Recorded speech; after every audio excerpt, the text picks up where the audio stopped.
Hello দোস্ত, যারা এখনও টুর্নামেন্টে জয়েন হতে পারেননি তাদের জন্য এই ভিডিওটা রয়ে গেছে। যে অনেকে আছেন যে টুর্নামেন্টে কীভাবে জয়েন হবেন, কীভাবে গেমটা স্টার্ট করবেন, কীভাবে স্কট রেডি করবেন, কিছুই জানেন না। তো তাদের জন্য এই ভিডিওটা, যারা আপনারা জানেন না, বুঝেন না, ঠিক আছে, নতুন প্লেয়ার আছেন, তাদের জন্য ভিডিওটা আপনারা দেখবেন, মনোযোগ সহকারে দেখলে হয়তো বুঝে নিতে পারবেন, বুঝবেন, এবং কীভাবে গেম খেলতে হবে, স্টার্ট করতে হবে, কীভাবে উইন হবেন, কত পয়েন্ট পাবেন, যা যা আছে আজকে ভিডিওতে সব কিছু ইন টোটালি বুঝিয়ে দিব। তো ভিডিও বোঝার জন্য তো আপনারা অবশ্যই ভিডিওটাকে স্কিপ না করে সুন্দর করে পুরো ভিডিওটা দেখতে হবে। মাত্র আপনার 4 মিনিটের 5 মিনিটের একটা ভিডিও। এই ভিডিওতে যদি ধৈর্য না ধরতে পারেন তাহলে কিছু করার নেই। আপনারা একটু মিস্টেক হলে আপনারা হয়তো পারে যে 60 লাখ টাকার যে টুর্নামেন্টটা ওটা আপনারা জয়েন করতে পারবেন না। তাই পুরোপুরিভাবে আপনারা দেখবেন, বুঝবেন এবং সঙ্গে থাকবেন। লাইক কমেন্ট শেয়ার অবশ্যই করবেন। যারা নতুন আছেন তারা সাবস্ক্রাইব করে দিবেন, যারা অলরেডি সাবস্ক্রাইব করে রেখেছেন তাদের জন্য তো অনেক অনেক ধন্যবাদ। কিন্তু খেয়াল করবেন বেল আইকনটি আপনার অল করে দেওয়া হয়েছে কিনা। অল করে রাখলে আমার পরবর্তী যে নেক্সট ভিডিও হবে সেটা আপনার কাছে নোটিফিকেশন চলে যাবে। তাই অবশ্যই সাবস্ক্রাইব করে বেল আইকনটি আপনি অল করে দেবেন। তো অতিরিক্ত বকবক না করে চলুন আমাদের মূল ভিডিও শুরু করা যাক। এখানে দেখা আছে, দেখেন চার্টগুলো আপনারা গেমের ভিতরে ঢুকলেই আপনারা পেয়ে যাবেন। তো এগুলো আপনারা নিজেরা একটু চেক করে নেবেন, পড়ে নিলে। আর আমি যদি এখনও বলি তাহলে ভিডিওটা অনেক লং হয়ে যাবে, অনেক বড় হয়ে যাবে। যে এমনি আপনার ধৈর্য কম আর সময় নেই আপনারা এখনই যারা জয়েন করতে পারেন নাই, কিন্তু সময় কিন্তু কম। আজকে 12টার ভিতরে আপনারা 15টা ম্যাচ কমপ্লিট করতে হবে, 15টা ম্যাচ খেলতে হবে। 15টা ম্যাচ খেলার পরে এখান থেকে 5টা ম্যাচ না কাউন্ট করবে, 5টা ম্যাচের মধ্যে আপনার সবচেয়ে বেস্ট ম্যাচ যেটা হয়েছে, যে 5টা হয়েছে সবচেয়ে ভালো হয়েছে, ভালো পয়েন্ট যারা পাইছেন।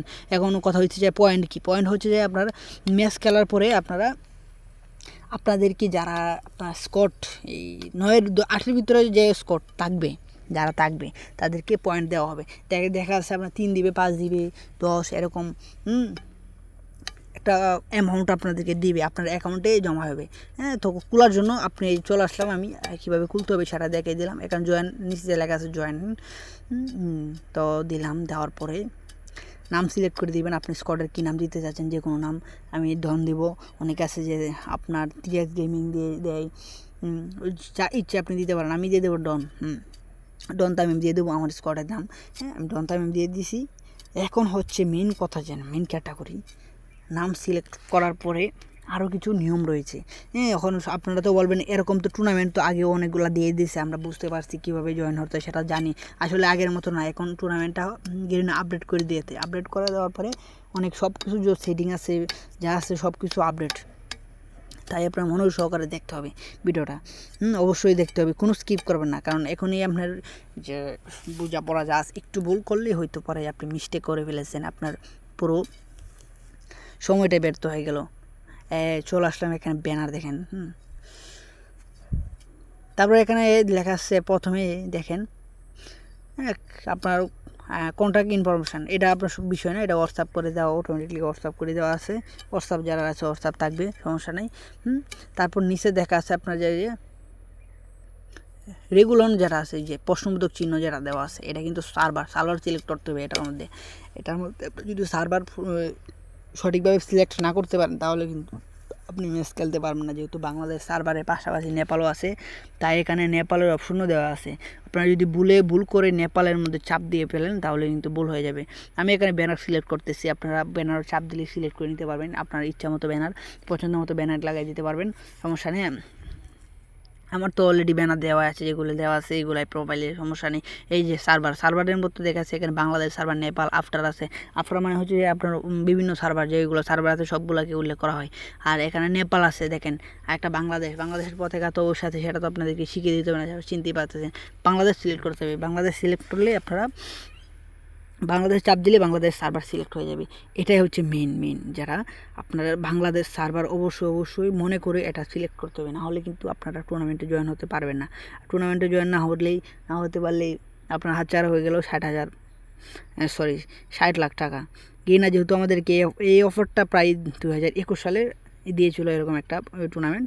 এবার আপনার 2025 সালে এফএফবিসি দিয়েছে। এফএফবিসিতে আপনারা জয়েন করার জন্য যে যতগুলো আপনার নিয়ম আছে সবগুলো তো আপনাদেরকে বুঝিয়ে দিয়েছি। তো ফটাফট যা আছে ভিডিওটা আমার শেষের পর্যায়ে প্রায় সবগুলো কথা শেষ। জয়েন হবেন কীভাবে সব কিছু দেখিয়ে দিলাম। এখন আপনারা যদি নাম ভুল করেন কিংবা কোনো কিছু ভুল করেন, সার্ভার ভুল করেন, তাহলে এখানে এই যে আপনারা দেখে আসছেন এই যে কলম একটা চিহ্ন, এডিট চিহ্ন যেটা দেখা আসছে, যে এডিট চিহ্ন ওটা পেয়ে যাবেন আপনি কর্নারে। এই এডিট চিহ্নের মধ্যে চাপ দিলেই আপনারা এডিট করতে পারবেন। তারপর দেখা যাচ্ছে আপনার ফ্রেন্ড ইনভাইট করবেন কীভাবে। এখন দেখা যাচ্ছে ভাই সব কিছু তো পারলামই, এখন আমরা ফ্রেন্ড ইনভাইট করবো কিংবা সব কিছু এই যে ইনভাইটের চাপ দিবেন, চাপ দিয়ে সব কিছু আপনার ইনভাইট দিয়ে দেবেন। আপনার ফ্রেন্ডকে যারা আছে তারা শুধু ফ্রেন্ড রিকোয়েস্টটা রিসিভ করে নেবে। এখন এই আপনার টুর্নামেন্টের যে জয়েন গ্রুপ আছে ওখানে স্কোয়াডে আপনার তারা হয়ে যাবে, যুক্ত হয়ে যাবে। তো ম্যাচ স্টার্ট করার জন্য কিন্তু মিনিমাম 4 জন লাগবে। মিনিমাম 4 জন আপনার স্কোয়াড বানাতে হবে, 4 জন 5 জন স্কোয়াড বানিয়ে তারপর ম্যাচ স্টার্ট দিতে হবে। তো অনেক সময় দেখা গেছে আপনারা পাইবেন না, নিজের ফ্রেন্ডের জায়গা আছে, ফ্রেন্ড লিস্টে যে ভালো প্লেয়ার আছে তাদেরকে